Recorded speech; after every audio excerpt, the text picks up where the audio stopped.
ઈડરમાં ધોધમાર વરસાદથી ઠેક ઠેકાણે પાણી ભરાઈ ગયા છે। ઈડરમાં રેલવે અંડરપાસમાં પણ પાણી ભરાયા છે।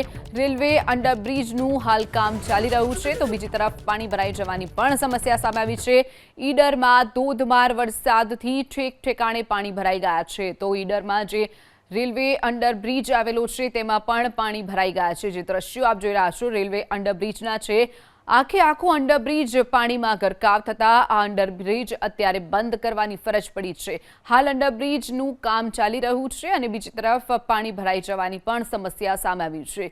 આ અંડરબ્રિજ આખે આખો પાણીમાં ગરકાવ થયો છે, તો અંડરબ્રિજમાં એક તરફ કામ ચાલી રહ્યું છે, બીજી તરફ પાણીમાં ગરકાવ થતા લોકોને લાંબુ ફરી અને જવાની ફરજ પડી રહી છે।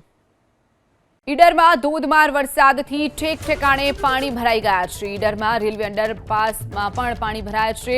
રેલવે અંડરબ્રિજનું હાલ કામ ચાલી રહ્યું છે,